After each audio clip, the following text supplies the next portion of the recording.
Okay, welcome, everyone. Daishi Han Miller here with this week's episode of KUDEN. And of course, I've got James in the wings. I guess I'm pointing in the right direction when his little magical window pops up. Anyway, so I'd say we're well into 2023, but this is our second episode into 2023. So, and I know I've used this in the past, but we'll start it off this way. The title for this episode really a synthesis of a couple of different studies and whatnot, and two books that I was thinking of while I was processing things. The titles kind of jammed together, so we'll talk about that. But I'm going to start off with something leading out of this past weekend. This past weekend, we had our Daikomyosai New Year's resolution kind of seminar at the dojo. And so we're going to talk about some of that stuff, right? But it can really be summed up by this quote from Albert Einstein, right?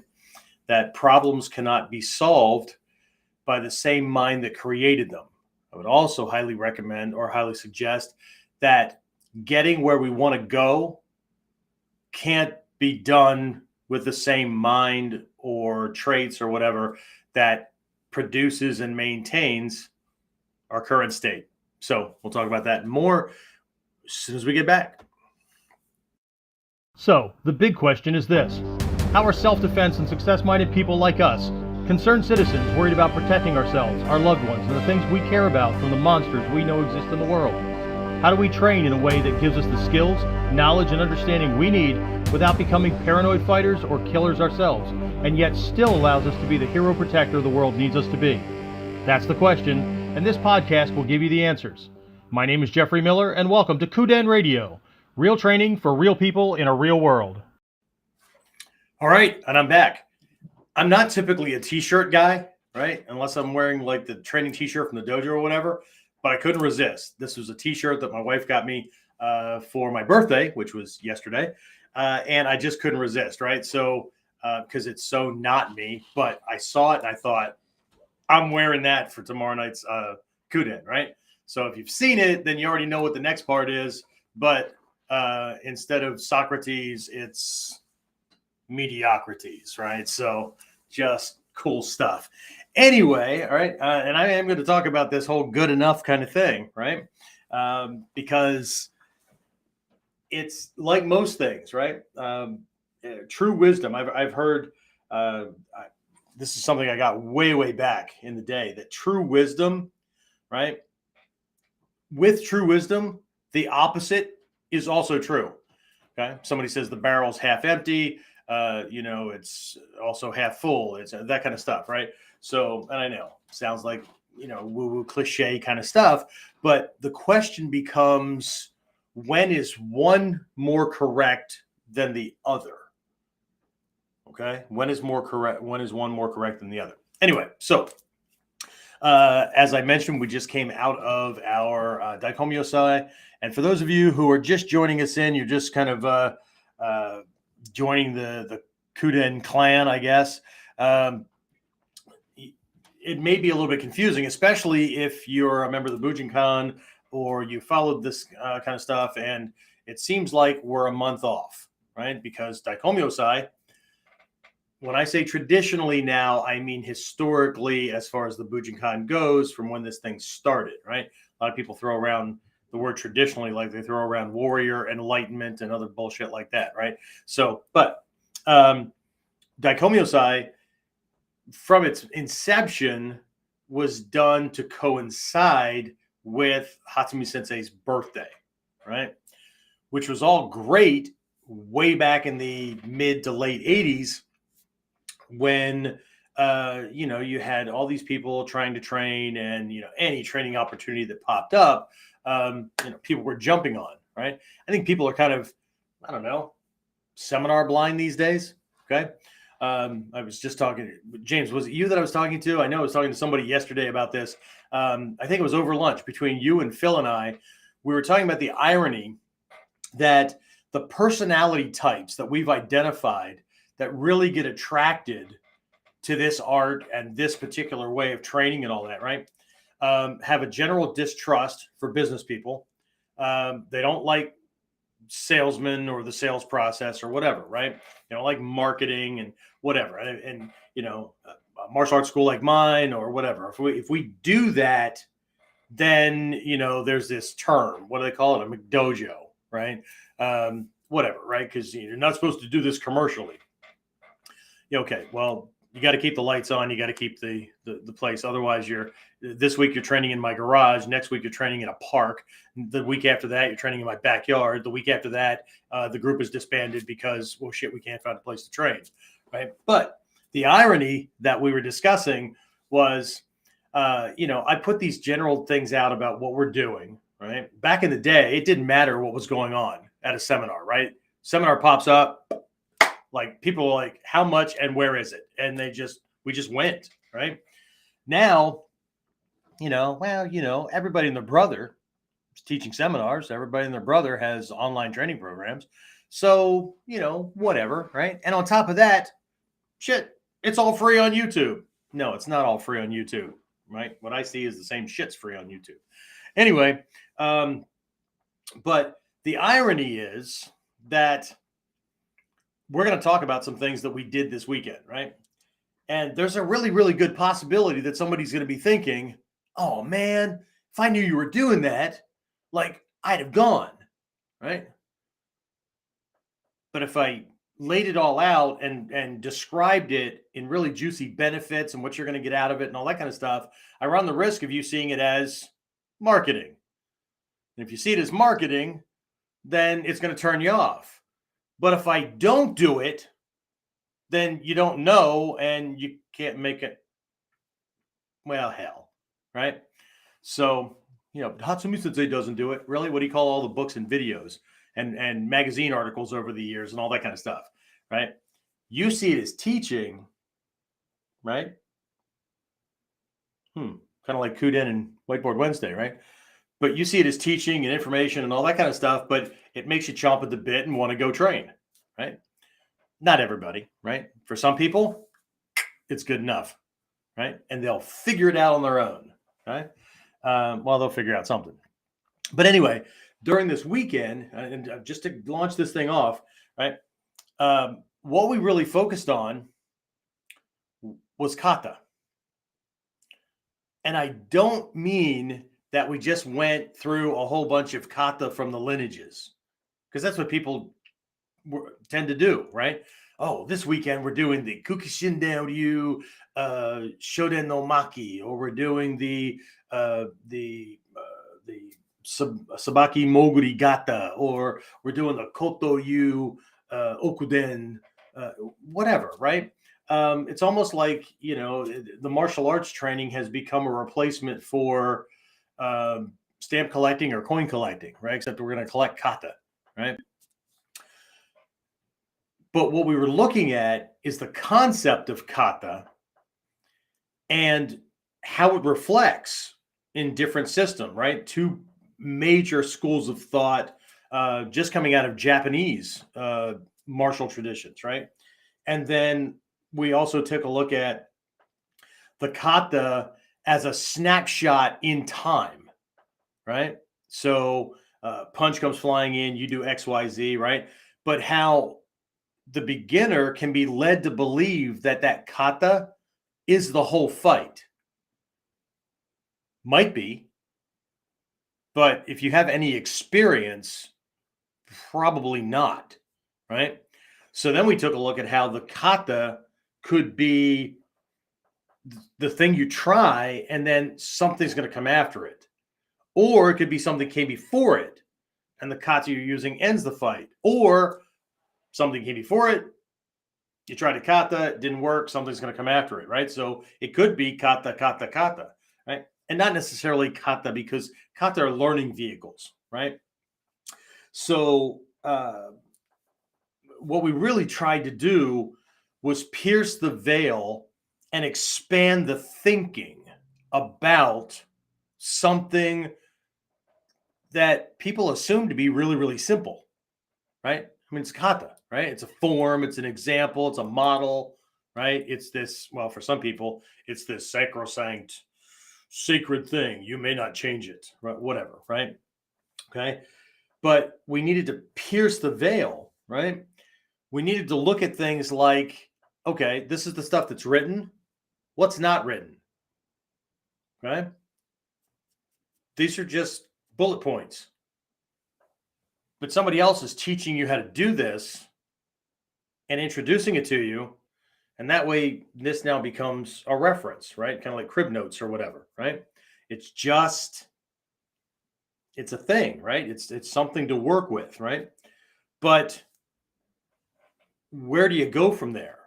Right? There's a really popular meme that's floating around the internet. Everybody in the friggin' Bujinkan shares this thing, right?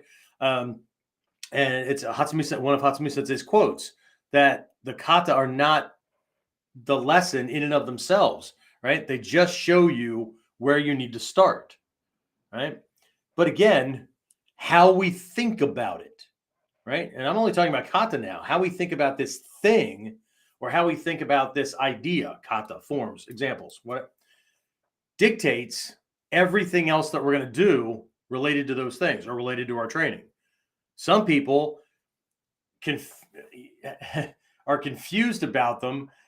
You know, they'll look at kata and go, well, shit, dude, there's no way you can do that in a fight. So they avoid any systems or any training that involve models, right? So they're just over here just slamming and banging and whatever. Necessary part of training, right? But they're missing out on the benefits of kata, right? Kata folks, right, want to head toward that direction, right?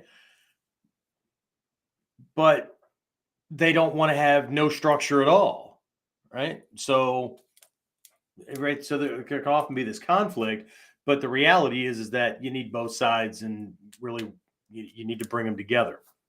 But again, James, I'm going to ask you to pop up there. I don't know if Phil's on or any of the guys that were actually at Daikomyosai, if they're on live at the moment.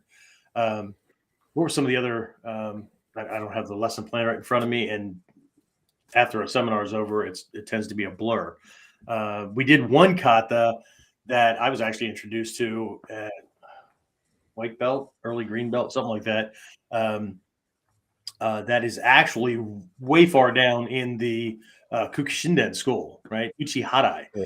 It's in the Moguri Sabaki Gata in that scroll, right? And so that actually did double duty during one session, right? Yeah, I could have done that in front of a whole bunch of eyes. Yes, yeah. Yes. So that one did double duty, right? Half the lesson was about looking at it from the perspective that, like any technique can be beaten, right? Anybody that ever tries to tell you that they've got an unbeatable technique and they want to teach it to you, freaking run. Just run, okay? Because there's no such thing, right? Oh yes, this is unbeatable. Really? If a jackwagon can shoot you from across the street and you can't do your technique, right? So somebody could be faster, slicker, they could know your stuff, which is why all the lineages trained people to defend against their own techniques. Lest you have somebody come in, learn something really cool, and then pop a gasket and try to use it on you, right? So what we did, and this was a training model or a training drill that I learned way back in the day, where what we do is we learn the kata, right? So here's the kata, right? And then what we're going to do is we're going to work up to a certain point, okay? And the attacker is going to flip it on you, right? They're going to counter your technique at a certain point, right? And the attacker wins from that point. And then now that we know, oh, that's a problem, right? So now how do we counter the counter, right? Or how do we take up the angle? How do we discover what's really supposed to be done so they can't do that piece or whatever, right? So it was just this back and forth give and take, right? Because we need to realize, well, you don't have to, right? I'm just kind of suggesting that if you want to grow beyond kindergarten, right, you might have to learn some other things, okay? Because the scribbling, right, that you got away with in kindergarten that everybody hung up on the refrigerator as the cool artwork that you did, right? not so acceptable when you're in 9th grade or when you're a high school graduate or whatever, right? Because if you're doing that, somebody's calling a doctor. And if they're not, well, then I'm sorry, Warriors perspective, they're just a little too freaking patronizing or a little too accepting, right? Because they're not helping you grow, right? Well, I don't want him to feel bad. I don't want him to, I don't want him to feel like he's being bullied or whatever. Come on, man. Right? Well, we have impressionism. No, what you have are bare feet artists throwing paint around on a canvas and other whack jobs willing to buy that for $25,000. That's right. And I'm not here to tell anybody what they should like or not like. But if that's your approach to not dying, well, maybe I would stop at barefoot and just maybe think about other things going forward from there, right? So here's this training drill or training mechanism where one of the aspects of it, one of the important pieces is to drop the designators of attacker, defender, right? Because in the beginning, right, we have attacker, defender, right? But what does that set up? It sets up a belief that we're on some kind of moral high ground, right? He's the attacker. The guy who throws the first punch is the attacker. And the guy who does the technique or the girl who does the technique is the defender.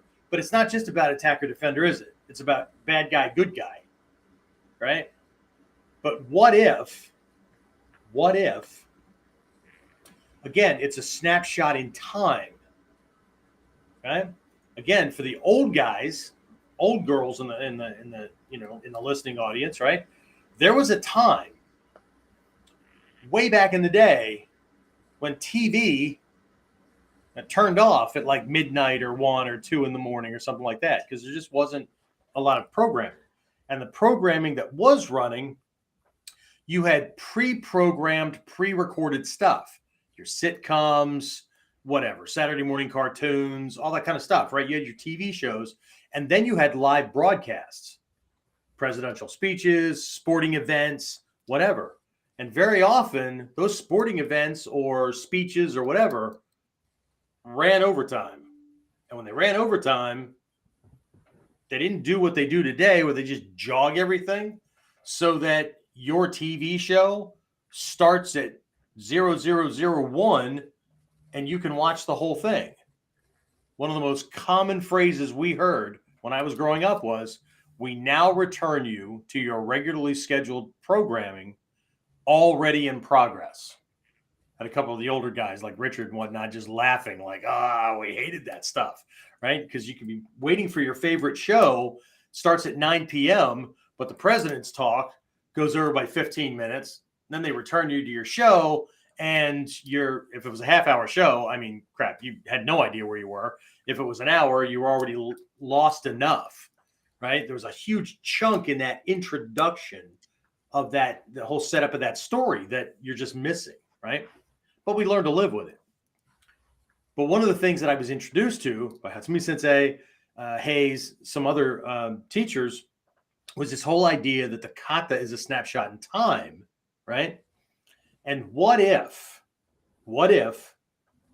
that initial punch was, we're picking up a fight at this point, but the fight's already in progress. Okay. Now, this can be seen in a couple of different ways in your techniques. Okay. We worked with a kata from the Koto schools, Shoden no Maki, called Shiaku. Okay. It's a part of a packet of 4 kata that teach the exact same strategy. They just look very different. Right. So, well, 50, 60%, they look the same, right? But they all start off with 2 punches, right? And you're uke nagash, and then you do the next thing, right? But the secret is that it's not about 2 punches. It could be 1 punch, it could be 5 punches, it could be 2 punches, whatever, because what you're looking for is the moment that you're set up to do the next thing that the kata is suggesting. Okay. How long will that take? I don't know. Okay. It's also pointing to other possibilities. Okay. One of those possibilities would be, and I think I use this analogy, I could be standing at a bus stop, waiting for my bus, reading billboards or whatever. And next thing you know, there's a blur out of the corner of my eye, and I shift and kind of fend, but it's not a true counter-strike. I mean, it's going to be close if I train a lot and the kamae becomes my flinch reflex. But again, what we're talking about here is getting over. And again, how we think about it dictates our training. So if we've never thought about training where we need to train with the kamae to the point where we just want to freaking throw up, and we're so bored, but we keep going until your flinch response looks not perfect, looks all rough around the edges, but it's more kamae-like, right? So, but most people train with a training partner. You know what the technique is, and even if you're sparring, right? You know what they're going to throw. You're paying attention. It's all there, right? But what if you're not? What if you're going down the honeydew list, right, outside the hardware store, and the next thing you know, there's this blur, or you've already been hit, and now there's another blur, right? And you go into this fending thing, and right, it's going to take a punch or 3 or 4 before your head gets around the idea that, shit, I'm in a fight. I'm being attacked. Not exactly the same as in the dojo, is it? Because you already know he's going to throw a punch or a kick or whatever he's going to do. You already know. You're already set up. And you're calm, right? So chances of the adrenals going up, beginners tend to have it go up way more than anybody else because of the fear of getting hit until they get over that and whatever, right? But there's all these different ways to train and look at that setup. In other kata, right, there's a punch or a kick or a grab, and then you do the whole kata. And I've seen all the kata perfectionists do it this way. But what they do is they jump over these 2 kanji that spell out the word jiyu. Jiyu is how we would write it. Jiyu, which points to things like formlessly adaptive or whatever. But what it really means is a bunch of shit was going on before this moment, and then he throws this, and you do X, Y, Z. Harder to train that way because you need to be paying attention for when that moment occurs, right? Well, how do you know? I mean, you're not going to be able to think about that stuff. No, you're not going to be able to think about it. Just like when you're driving down the damn road and somebody cuts you off or pulls over or does whatever, and your foot moves, your hands move, you do 100 different little micro movements before your conscious mind gets out of what the hell is going on mode. If we're not getting there with our body for our martial arts training, you're right. Kata training's bullshit, right? But what it is a framework that you can stay within, fix mistakes, all that kind of stuff. But I'm just at the front, right? And there's a couple of different ways that martial arts schools set this stuff up, right? I don't mean modern schools. I mean in the scrolls, okay? So it might say 2 punches. It might say jiyu, whatever, right? So we examined what does this mean and how might you have to train? Well, what might happen?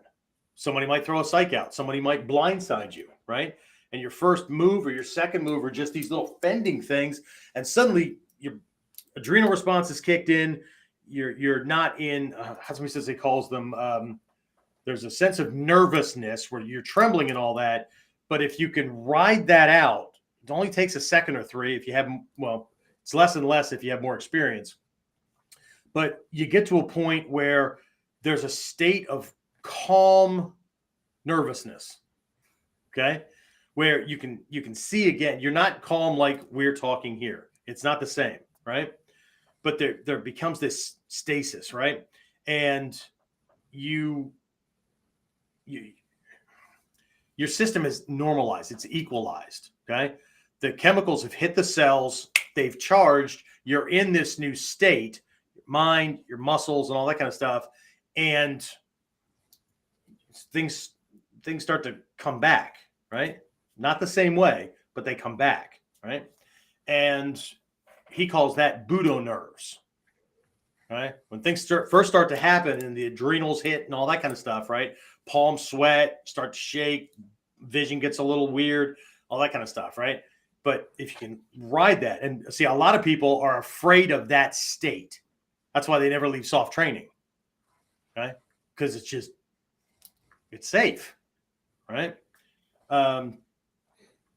But there's this shift, right? But anyway, so we just took a look at different ways. So this one kata, this uchiharai that we looked at, right? We did it from this perspective of we have to realize, right, that we're not fighting a moron. We're not being attacked by a moron. If we are, well, shit, you don't need martial arts. You don't need 2,000-year-old secrets to defend against crap, right? So, but if they know what they're doing, if they've got experience, if you don't think that when you throw in your counter, they're not going to try to block, avoid it, or whatever. And if you've ever been in a fight, you know that's true, no matter how freaking good you are, right? So we just played this back and forth kind of thing, right? So I don't know, it probably took 5 minutes for everybody to learn the core model of uchiharai, right? And then we went back and forth, and you could just watch eyes glaze over more and more and more. For some people, it was, wait, who's attacking and who's supposed to, right? They got lost in the attacker-defender thing. But what we also did was drop the moral high ground and recognize that whoever's throwing something in the moment is the attacker in that moment in time. The other person trying to handle it is the defender.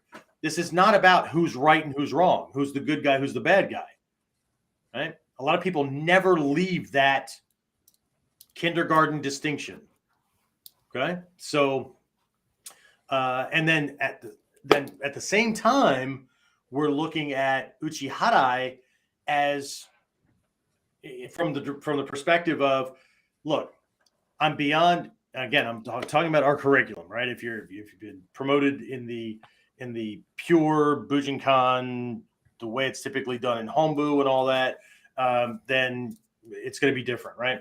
But in our curriculum, if you're training beyond second dan, okay, which if you need a reference point, Hatsumi Sensei describes what he's looking for, what I call nidan, for 8th to 9th dans. So there's a discrepancy in numbers. Okay. I'm looking for somebody to be able to use ninjutsu or ninpo taijutsu, budo taijutsu alone with nothing else against a single heated attacker on the street doing whatever they want. You don't need anything else, right? You can use this alone. Okay. But my people also are in training for what, James? 4, 5, almost sometimes 6 years, depending on the student, to get the needle. So the number, my ranking system is closer to what you would see in other martial arts systems that think that our stuff is crap because people get promoted too fast, right? So, and I'm not here to judge on that stuff either because it's my teacher. He can do whatever the hell he wants, right? So benefits of being Soke, right? But here's this reality, right? Beyond Nidan, right? Sandan, up to Nidan, we're looking at, look, just don't die, okay? Resolve this any way you need to. Go with the flow, match him, whatever, okay? But it's responsive, okay? Don't have an agenda, all that kind of stuff, right? All that matters is that you can get the hell out, okay? After that, all bets are off because starting at Sandan, now I'm talking to people that want greater control or need to have greater control. Law enforcement officers, security professionals, military, those kind of guys. And obviously civilians that want greater control and understand liability, don't want to go to freaking jail for defending themselves, right? There's an agenda, right? Now there's an agenda, okay? And so now I need to set things up, right? Or create certain endpoints, right? Strategic thinking is more important, okay? So here's an example, and I give this a lot, but it's because I'm an ex-cop, okay? let's say I need somebody on the ground, face down, chest down, right? So it's just easier to get cuffs on, right? If I drop them on their side, if I drop them on their back, I have to get them flipped over, right, to get them into cuffs, okay? So it's in my best interest to do whatever strikes, whatever manipulations, whatever evasion, tactical maneuvering, whatever that moves him face, chest down. Okay. So I'm going to have to be more tactical about this. Okay. Same thing. Got somebody that comes into my house. Right. I know there's lots of people. I'll just shoot him, man. Well, okay. Hopefully you live in one of those states, because I don't live in Texas where I shoot them and drag them back inside or whatever. Okay? I don't live in a place like that. But maybe I just want them back out the door. Okay. Well, then anything that I do has to steer him in that direction, because if it doesn't, the fight lasts longer, which means I risk losing more, right? After about the first 10 seconds in a survival situation, not a sport match. In a survival situation, after the first 10 seconds, your chances of losing go up exponentially. Okay. So it's in my best interest to do things and do them in a way that move him in the direction I need him to go, not in other directions. Okay. And then it just keeps going from there, right? My Sandan to Yondan guys do a lot of stuff no-handed, right? As if they're restrained, as if they're injured or whatever, right? How do I hide in the eye of the storm, so to speak, where he can feel me, but he can't get at me because of the way the human body is built? How do I use those blind spots or unseen points that Hatsumi Sensei's always taught on, right? How do I attack things that he'll never respond to, he'll never try to get away from or try to block or whatever, because he can't see it coming, right? It's outside his peripheral vision, it's under his arm, whatever. I'm using blind channels, right? Not the same, right? Our kata teach these things, right? If we're doing, as long as we're doing more than just staying in the shu, shuhari, right? That old traditional training model, shuhari, right? Anybody that stays within kata, with the kata, right, is just in the copy/preserve kind of realm, right? They're not really learning from the kata, they're just learning the kata, right? But then you need to start extrapolating lessons without changing shit and without making stuff up, right? Well, I do it this way because it's too slow to move in the kamae like that. As Hatsumi Sensei, or one of the master teachers, told one of my teachers when he tried throwing that in Japan, what they said was, "Oh, really? Is that what you think? It's too slow to move in this? I suggest you need more training. I think you need more understanding." Anyway, so we did this thing with this back and forth, attacker wins, defender wins, that kind of thing, right? But this other thing is, what if I start out, because I've got this agenda, right? And he counters, and this thing gets knocked off track, right? So I'm countering his counter and all that, but I still need him to be face down, or in this case, right, we were putting him back down, right? Because I guess we were using a ganseki. We could have switched it into a musodori and brought him down this way, but either way, right?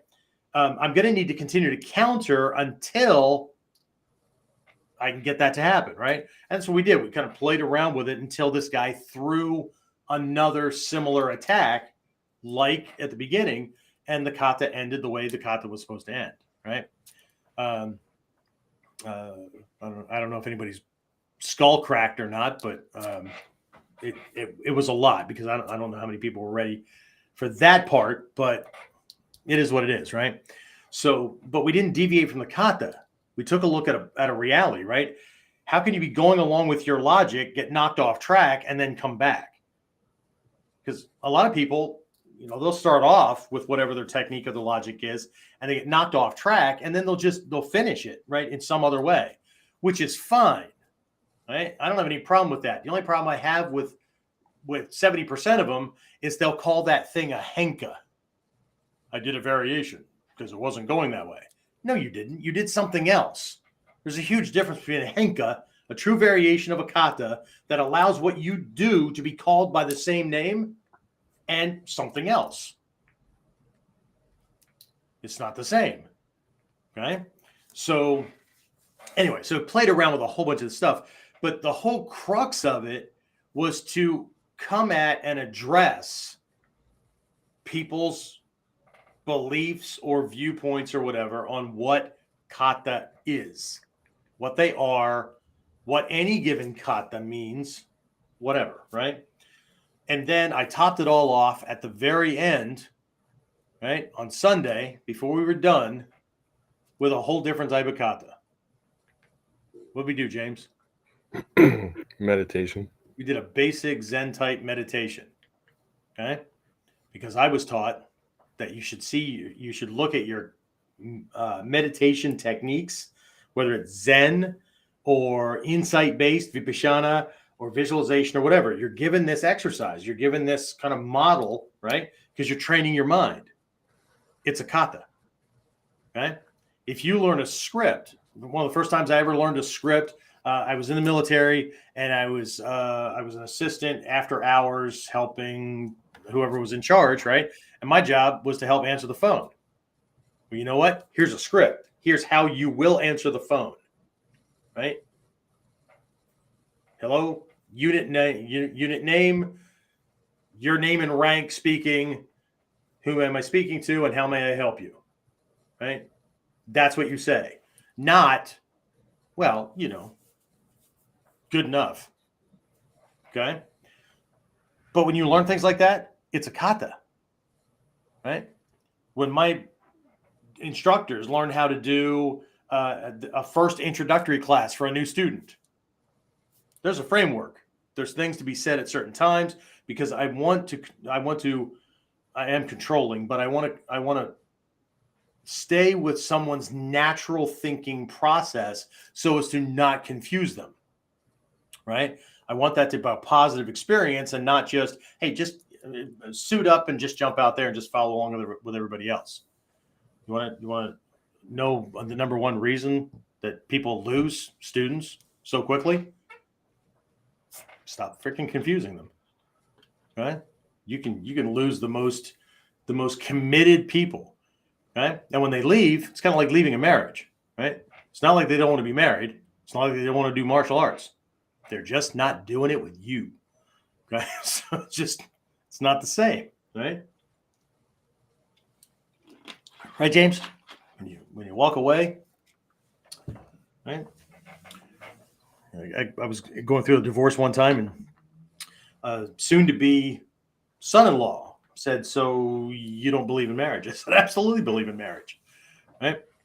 Absolutely do believe in marriage, but I also believe in mutually beneficial relationships, and so I'm not willing to settle for something that makes me have to use cliche things like I had to choose between being right and being happy. Or if mama ain't happy, ain't nobody happy, or whatever." Jesus Christ, talk about victim statements. Holy cow. Right? Anyway, all right. So, but I left him with the idea that this is a kata, right?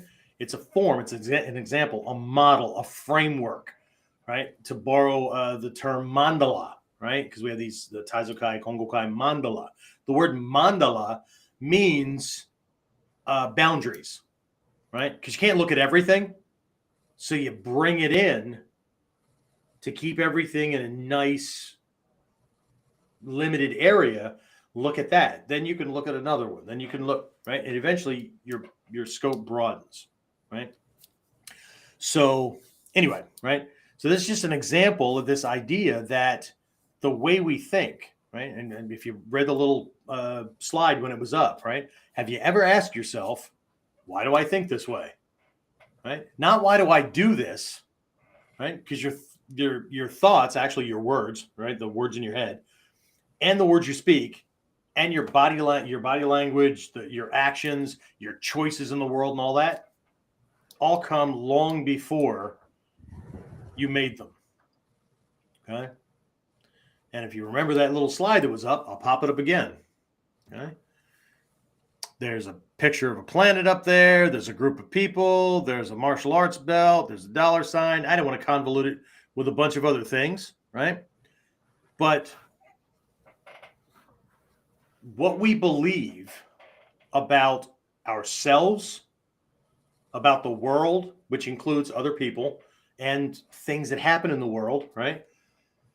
And the connection between those things determines plans, communications, actions, choices, and everything, right? So, if we're constantly focused on corruption, does corruption exist? Yes. To the extent that people who only focus on that or use that as the scapegoat for them not being successful? No. How do I know that? I wouldn't be where I am if that were true. Lots of people that I know that are farther down the line would not be there. And they're not corrupt. Right? So what we think, right, changes things. Right? And that brings us to, did anybody have any comments or questions about anything that I was discussing there with the kata? No, sir. Okay. All right. So let's look at mediocrities here and his good enough. Okay. Remember I said, one, I'm not a t-shirt guy, and this is so not me to wear stuff that's just, right, to most people, right? This would make certain people very, very, very comfortable. It would make other people think that I tend to walk around. I'm not, you can wear t-shirts, jeans, you can wear whatever you want. You can do whatever you want. You do you, right? The most dressed down I tend to walk around in the world with is a golf shirt, right? These collared 3-button kind of things, jeans, some loafers, whatever, right? It's just how I feel comfortable, right? It's also how I choose to carry myself because of how I see myself. Again, beliefs, right? But this would make somebody feel really, really comfortable who absolutely uses this all the time, right? But the joke on the shirt is that it's not Socrates, it's mediocrities. It's somebody who's just looking for mediocre at best, right? Good enough, okay? We'll talk about that in a minute. Now, here's where I'm going to throw everybody off, because remember in the beginning I said with true wisdom, the opposite is also true, okay? I absolutely do believe in good enough, but the conditions for these two people are very different. I'll give you a similar example through a story. I remember having one of my very first lessons. It was in a group, very first lessons with my Mikyo teacher, Reverend Jikai. And he was discussing this idea of Vajra anger, right? And Vajra anger, it's on the mandala, right? Because most people think that like enlightened, spiritual, blissful people, they don't get angry. People need to study, right? Not just read a couple of things, okay? Vajra anger is very clear, very clean, and it's done. Once it's out, it's done, right? It's just gone. There's no residue, anything like that, right? You never even know that anger was present. Okay. It's always based on truth and something that's needed. It's usually used as a tool and as an expedient, right? Make something happen now, like lightning. Okay. It's clean. It's clear. Once it's done, it's done. Okay. That doesn't mean it doesn't cause damage. Okay. But I was having a hell of a time getting my head wrapped around this. And here's that thinking thing, right? The extent to which you can think, or the extent to which you think about something, anything, right, dictates how you will act, think, all that kind of stuff. But it also limits your understanding. That's why in Mikyo we have this concept of turning in the seat of consciousness, right? These mandala are not two-dimensional pictures. They're multi-level, multi-layered kind of things. And as you're working through these different things, you're going to hit certain layers or certain aspects that you just cannot get your head wrapped around. And so you have to train and study and just like kata, just any other aspect of this art, you train, you study, and then you have this breakthrough, this aha moment, and now you can't see that thing the same way again because now you get it, right? But the more of those you go through and the more you get in tune with the way the world works or your martial art or whatever, right?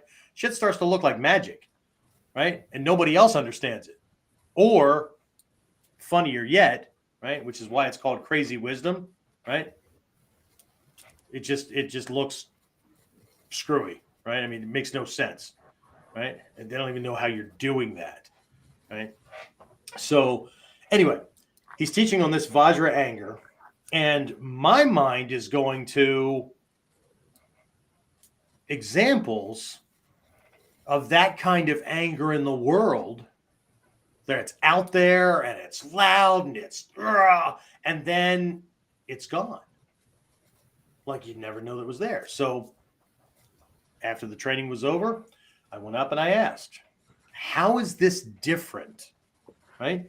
How is Vajra anger different from the spoiled brat who's yelling and screaming and whatever, and then you give them what they wanted, and it's like you flip the light switch, the screaming, the tears, and everything are gone, and they run around and pretend like nothing. Well, they're not pretending, right? Like nothing ever happened. How is that different? He said, well, you're missing something. Okay. Why is the brat yelling and screaming? Well, because they're not getting what they want. Right. Why would an enlightened one do their thing? See, I'm stuck because the whole idea of an enlightened one being angry or whatever, then they give me this analogy that maybe something's going on and speaking quietly, calmly, whatever. It's not, they can't even hear you or whatever. And then you just say, hey, whatever, right? And shocks everybody. They stop, right? Say what you need to say. You're done, right? And then you go back to whatever you were doing. Almost looks psychotic to some people, right? Because you just go back. But one guy's doing it for what? Because he wants something. She wants something. The enlightened one is doing it because it's about somebody else. They're doing something dangerous or whatever, right? So it's not the same. The intent is different. It's not the same. Okay? Just like you have people in the world that pound on other people, beat, break, or kill them. But we are learning to pound on people to beat, break, or kill them. What's the difference? One guy's doing it for self-serving reasons. One guy's doing it because he's protecting self or others, whatever. It's not about, right? I don't want your money. I don't want your house. I don't want your wife. I don't want, right? I'm not trying to get something from you. I'm trying to make you stop. I'm trying to stop the madness, right? I'm trying to stop the danger, as opposed to I'm going to do whatever I need to do to take something from you. Everything from the money in your wallet to other possessions or your life, right? The intent is completely different, right? But the way we think about things dictates, right? Just heard one of my mentors the other day, he's Chinese, and he quoted this thing. I don't know how it got shifted for me a little bit, because whenever I say it, I normally say, the way you do anything is a good indicator as to how you do just about everything. And I think somehow during the indoctrination process of people's thinking, right? Because you can't be direct and mean, right? You got to say things nicely, right? It jumped the track, because the direct Chinese phrase is, the way you do anything is the way you do everything. Right? So, right? But again, there's just these different kind of things, right? So good enough, right? Good enough in training, good enough on the job, good enough in a relationship, good enough. What does that mean? Well, I see it from there's more than two perspectives. Today I'm going to talk about two, right? One, good enough for me or for any of my students, as we just had this Goma active meditation that happened yesterday. It's a big New Year's goal setting kind of thing, and walk them through a whole process, right? Filling in some gaps based on conventional goal setting things, right?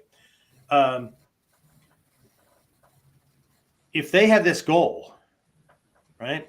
And then part of that was they had to look at the kind of the rungs on the ladder that's going to help them get to that thing, right? Now they become smaller goals, right? And there's lots more, right? But anyway, if they're working on something, right, there is such a thing as good enough. Because if I do more, do I really need more to make that happen, right? Like a perfectionist can actually slow themselves down, right? Somebody who's anally retentive or they're a perfectionist, I know I had to get over that aspect of myself, right? Well, it's not ready yet. It's not, okay? As soon as I got over that, I was able to put out books and videos way faster and not give a shit what anybody thought, because their belief system doesn't affect my thoughts, words, or actions, because I'm not here for a popularity contest. I'm here for students that want help from somebody like me. And if they don't, they can go to somebody else. It's okay. Doesn't rock me at the core. I'm not looking for disciples. Although somebody tried to offer me discipleship over the weekend. I can't remember who it was. It wasn't you, because you know better. But somebody was joking around about it. Anyway, so what I want to find is, right, if I do too little, the next parts are maybe not guaranteed, or it's gonna be a crapshoot, right?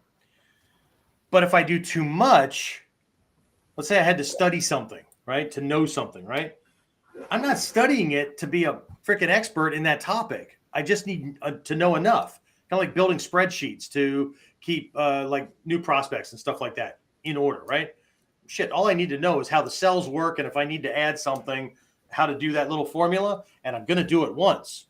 Because the cool thing about a computer program is it has a copy and paste function. And I'm just going to copy and paste that same formula so I don't have to do it over and over again, right? I'm not an accountant. Anyway, so there's what's good enough, okay? I'll give you another example, right? Has to do with KUDEN. So those of you who are watching this on video, you're going to see me do something. Those who are like on Apple Podcast, or you want one of the audio only services, if you're involved in the training, you'll get it. If you've been in martial arts training, I'm using the term KUDEN. You can use the term dachi for stance or whatever. That's for a whole other lesson. But let's say I'm taking up this position, right? So in the beginning, we keep hammering people with this idea of relax, right? Relaxed energy, soft training, relaxed energy. Well, the reason we do that is because people come to training either too stiff or they try too hard. So we counter it by having them do the opposite extreme, hoping that they'll find center. Okay? But for those of you who can watch, you're on video, you can see this, right? So I have my arms in good enough, relaxed energy, which means if you can see from different angles, my arm is not on my chest. This arm is not relaxed on me. It's not hanging down. My fingers are not apart. Okay? Right? The shoulders are not slumped. Okay? There's a certain amount of energy where the muscles are geared up. So when I need to move, since they're already activated, doing what I need to do is very, very quick. But if I relax too much, I have to gear up. I actually have to do more to produce the same results. If you drive, it's the difference between doing a full stop at a stop sign and what we in the States call a California stop. What do they call it in California? I don't know, New York style. Who knows? Anyway, right? So, right? Because if I bring it enough, but it's still coasting, it's quicker and easier to get up to speed. There's less torque, there's less wear on the engine, all that kind of stuff, right? But if I come to a full stop, there's more effort, okay? Conversely, the opposite, right? If I do more, okay, I'm now cooking off extra energy. And because I'm firing opposing muscle groups to stiffen up like that, it's harder to relax to go to the next move, right? I'm actually in my own way, okay? So part of the training is figuring out what's enough to produce the work that needs to be done, but not in a sloppy way, okay? If I'm working on goals, what do I need, okay? That's all I need, okay? And just move on. If I find I need something else, great. I can grab that too and just keep on going, right? And get there faster, okay? But good enough, see, meh, good enough, right? That's the lazy worker, okay? Good enough for the guy working on something or the girl working on something is what's the minimum I need to produce the results I need to keep moving forward, okay? To the lazy person, good enough is this is as far as I'm willing to go, and this is as much energy as I'm willing to expend. And if they find that that's too little because they're going to get fired because of it, they'll bump it up, but not because they need to, because they have to, or not because they want to, right? Or not because they need it for something particular. They're just trying to not get fired, okay? One is based on I'm just not going to do too much. And the other one is I need to recognize that I don't want to do too much because it'll actually get in my way. There's such a thing as too little and too much, right? Good enough, right? Because it's going to get me there, right?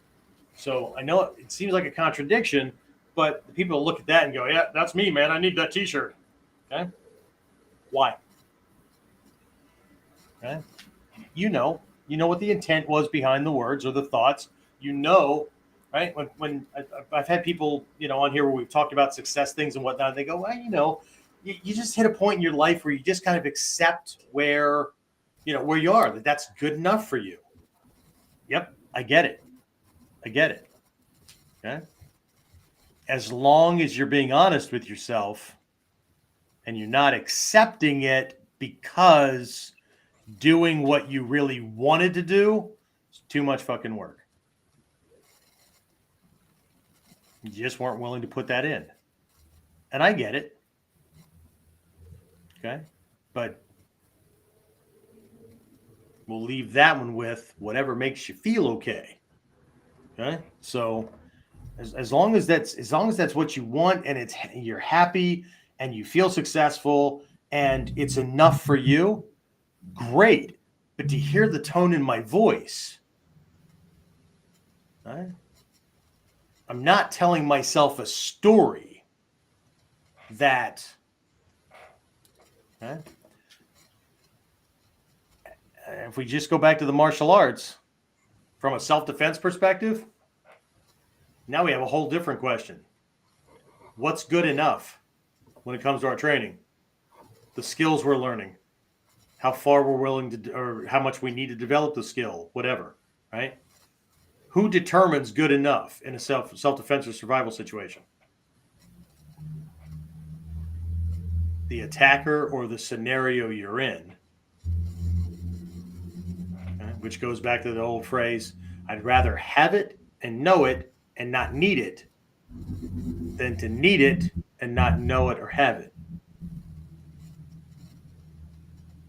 Okay. But that's me.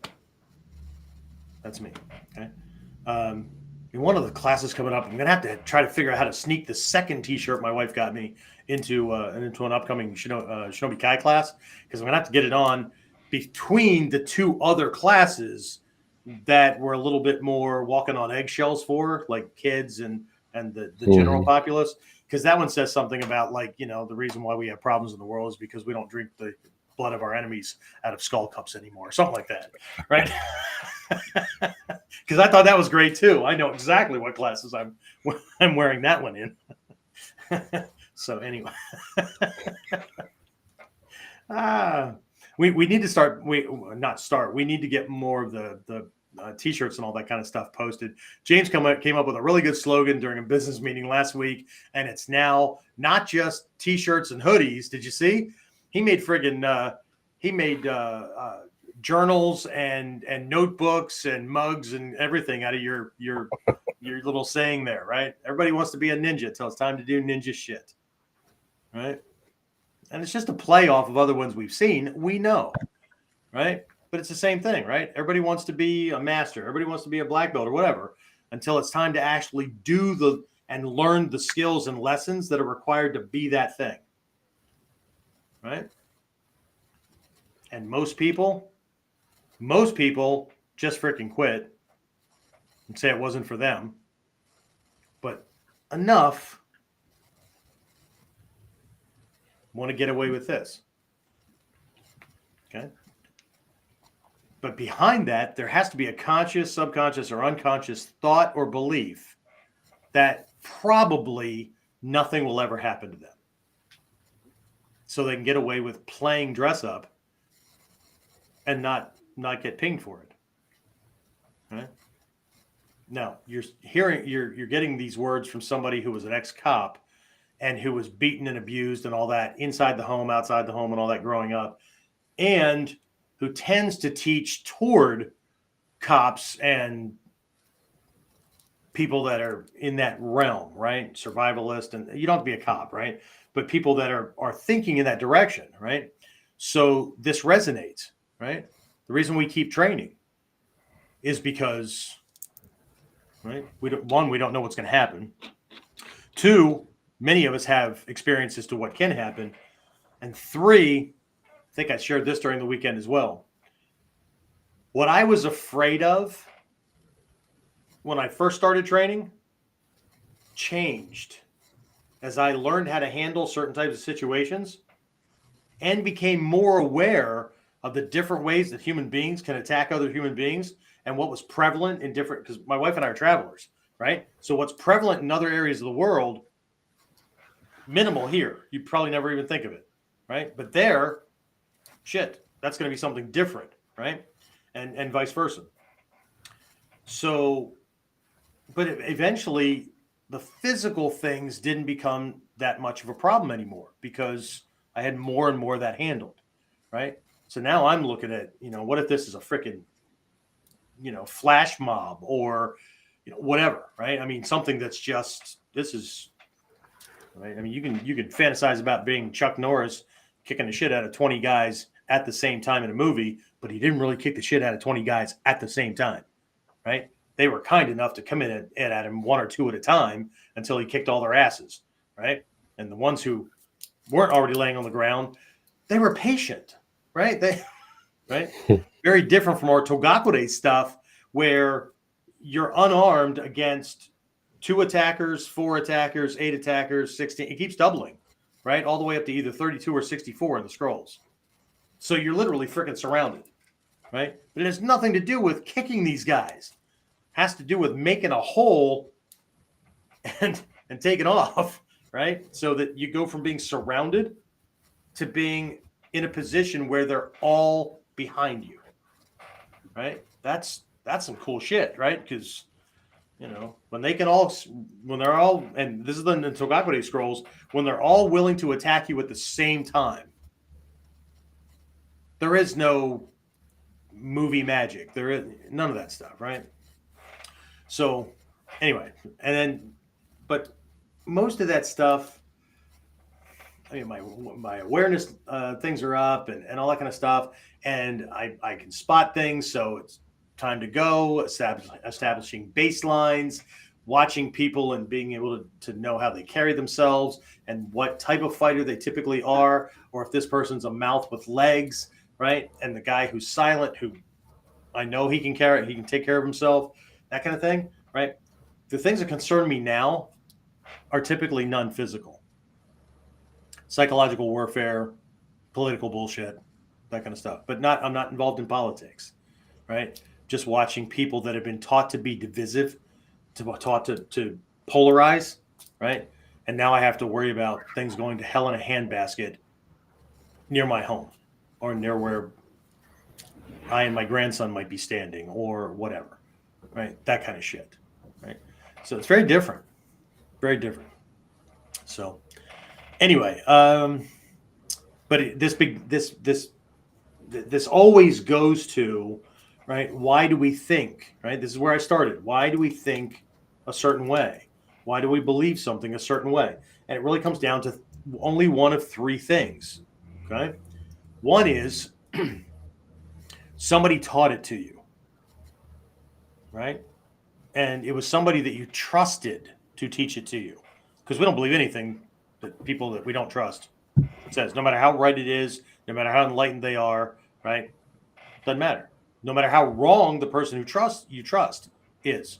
If you don't know any better, you're going to believe them. Okay. So somebody taught it to me, or it's cultural, social. Okay. That could be on the macrocosm, right? Where you live, the country you live, the state you live, region you live, or it's familial, whatever, right? It's what we do, right? You just watch other people and you just mimic, right? So they didn't teach you by saying, this is how we tie a shoe. This is how we, right? That kind of thing, right? You just watch and, well, that's what everybody else does, right? So you just kind of fit in. Or the third one is you try a bunch of things out and you just decide for yourself. So you pick something, right? It works more often than it doesn't. So I'm going to stick with this, right? So, but were any of those validated to be true? Okay? And again, this is not about me telling you what to do, because that's not the nature of our relationship, right? This is a podcast, right? I'm talking to people that some of you I know, some of you I don't, some of you I just met, some of you, whatever. Okay. It's not about that. Okay? Even with my inner circle guys, here's the lesson. But ultimately, you have to work this stuff out for yourself. Right? But we need to understand, right? Okay? The title for this podcast, this episode, right? As a Warrior Thinketh, okay, is actually a mash, right, of two books that just kind of popped into my head. One is a book from like the turn of the 1900s, right, called As a Man Thinketh, right, by Wallace Wattles, I think, right? And it was about success. Really, really short book, but it was just like piercing through this whole group think, sleepwalk living kind of thing, right? I highly recommend it. You can get it for free online. It's PDFs all over the place. Pay a couple buck or two through Amazon or whatever, right? As a Man Thinketh. The other one was by a friend of mine, Jack Hoban, right? Some of you guys might know Jack, really high-ranking American here in the art. When I got involved in training, there was, in the Western world, there was Stephen Hayes and his two primary students, Jack Hoban and Bud Malmstrom.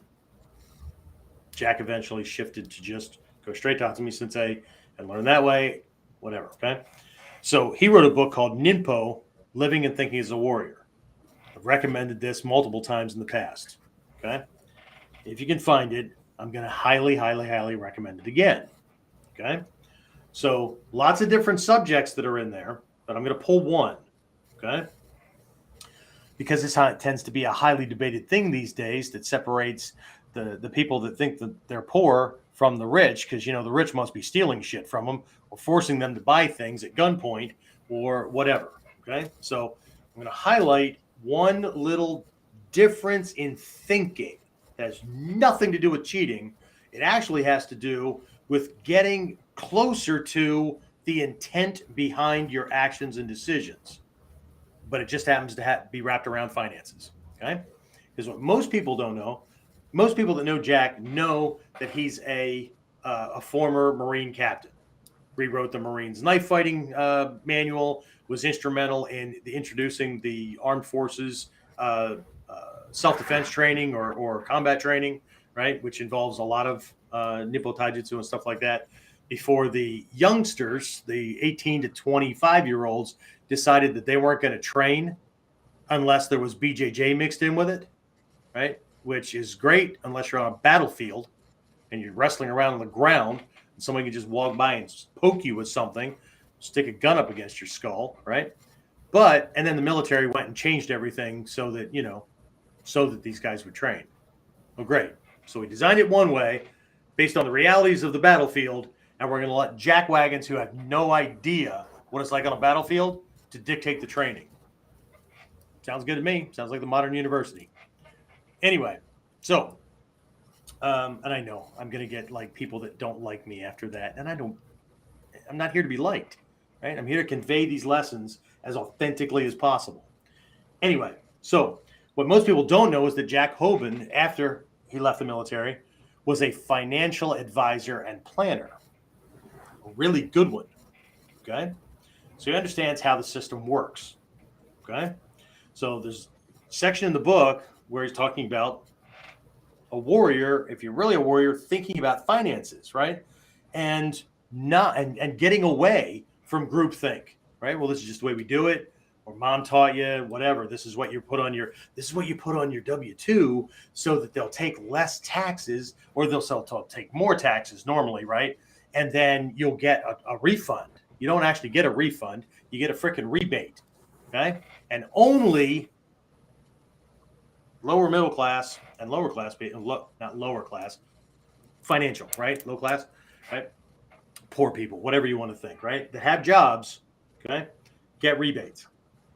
Rebate is some of your money back, right? I know some people get all their money back and then a shit ton because of all the extra credits, right? But where'd the money come from?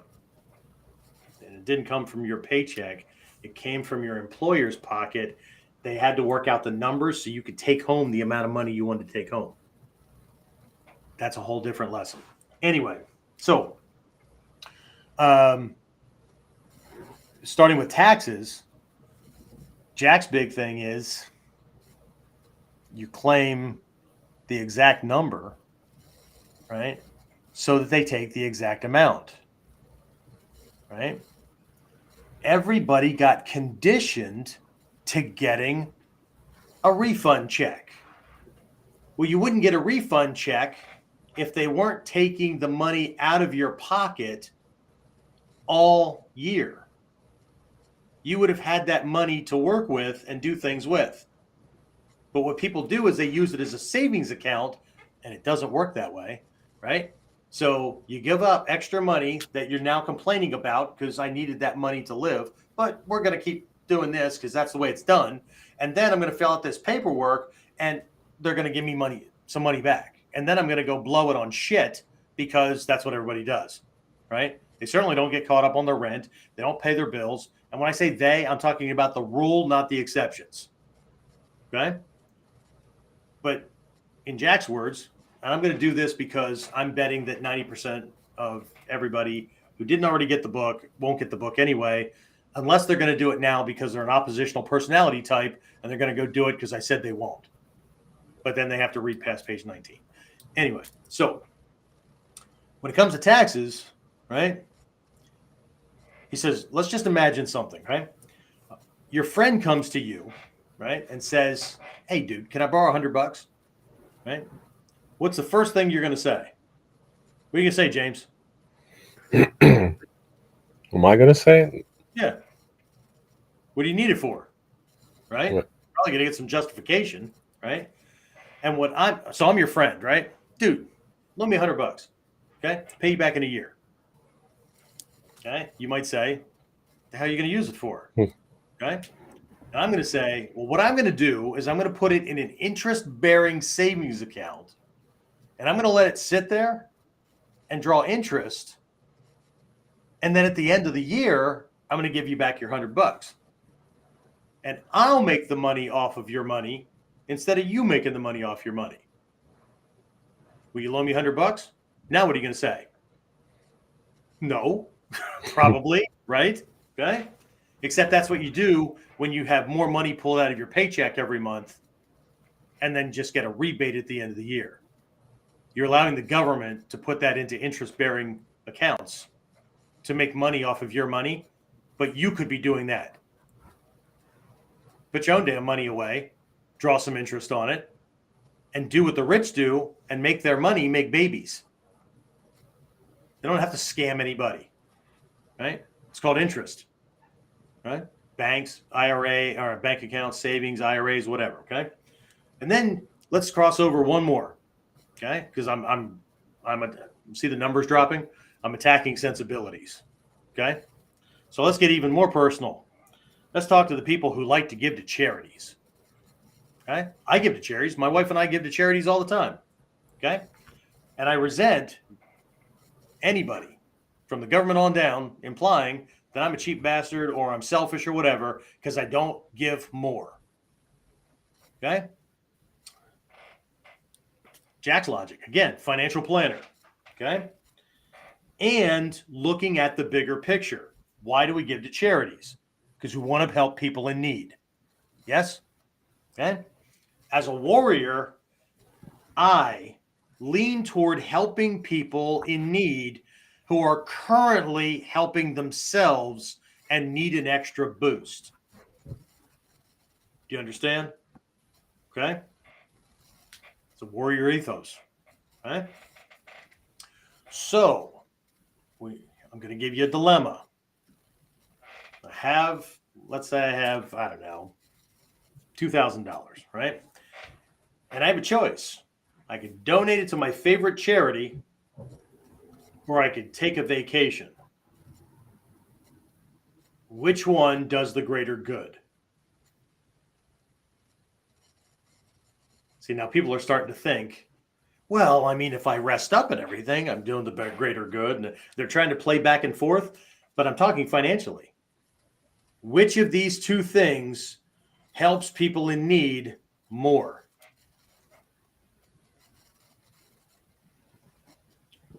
Because if you understand business, nonprofits are still business. And they have administrative cost. Even if they have thousands and thousands of volunteers, there's still offices, there's still electric, there's still plane rides to get the Peace Corps to the poor country to dig the well. There's still, right? 70 to 90% of money donated to nonprofits goes to administrative costs. Only 10 to 30% find its way to the place it's supposed to be helping. Okay? Now, let me go on vacation. What do I have to do?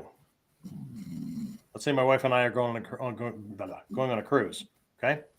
So we're going to, I don't care if we drive or fly. I don't care if we take a train, whatever it is, right? Okay? Does the transportation involve fuel? So I'm paying for fuel, which means anybody in that fuel pipeline is getting some fraction of what I paid in the way of paycheck or whatever. Yes? Mom and pop, gas station, whatever, they're getting a little bit more because they own the place or whatever. But that's now going to paychecks. Okay? Yes, I know the company's using it for other things, right? But it's going to paychecks. Hotel, paychecks, right? Cruise line, paychecks, whatever. Okay? What else? Well, maybe you don't. I'm assuming everybody does this to some extent. My wife and I do it a lot, right? What else am I doing while I'm on vacation? I'm tipping the towel boy at the pool, the waiter, waitress, whatever, right? The sky cap that's helping with luggage or whatever, right?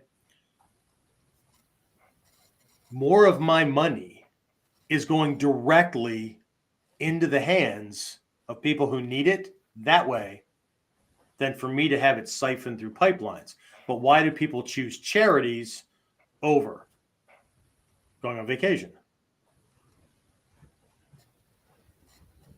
I would contest that it's easier. And it also makes you feel more virtuous. Why does it make you feel that way?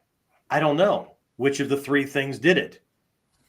Social conditioning, somebody taught you that, or you came to believe that, or some mixture of the three. Okay. If we're going to fix anything, if we're going to get to that next place where we say we want to be, the first thing we need to do is question our thinking. What produces that? I think I did this analogy before, right? Let's say somebody's working out, okay? The exercises and things that a weak man needs or a weak person needs to get to be a strong person are not the same exercises, not the same routines, and not the same schedule that a strong person needs to become stronger. It's not the same. If you're doing the same thing, you're going to hit a plateau and just stay there. It's all different. And that starts with your thinking. How you think about it, how you look at it, what you believe about it. In our vows of intentions, right? We had second phase for people's training, right? Student creed, vows of intentions. One of those vows of intentions is I intend to learn as much as possible about myself, my world, and my martial art. And of course, my world means other people, connections, and all that kind of stuff, right? Because only by doing that do I make it harder for people to blow smoke up my ass, trick me, con me, convince me that certain things are real or that are not, right? Or I become more clear about how something really works. So now I can navigate better, I can avoid pitfalls better, and I have better tools to move where I need to go. And hopefully in the process, right, I stop blaming people. Because vow number 8 is I intend to become what? I intend to become an example of the power of the ninja's art. What is the power of the ninja's art? Nin, patience, perseverance, endurance, the ability to go on in the face of overwhelming odds. The character paints it out, right? The nin. Do I have a blank piece of paper that I haven't already written all over? No. Maybe? You guys know what a nin is, right? Nin. See if I can do this without being too sloppy. I know. I apologize to those of you on audio only. But nin. Okay? Nin. Top kanji. This is a kanji. This one right here. Okay? Everybody says it's toll. Okay? Toll is missing. Where am I? It's missing that little crosshatch right there. Okay? Toll means blade. With that crosshatch, it's the edge of the blade. It's kisaki. Okay? This bottom part right here looks like a smiley face with dimples or whatever, right? Bowl or whatever. Okay, it's shin. Okay? Even though the enemy holds his blade over my heart, even though the enemy has his blade in my heart, I will persevere. I'll endure. And sometimes that requires patience, which is why that's an alternate translation. Okay? You can't have nin without challenge. You can't have nin without work or observation or say we're right back to James' slogan, right? Everybody wants to do ninja. Everybody wants to be a ninja until they have to do ninja shit, right? So anyway, questions, comments. I'm not going to keep beating a dead horse because for some people, they've already either fell asleep or clicked away. I don't see anything. No? All right. Well, that was easy. I guess I did good enough. God, I hope not. Anyway, all right. So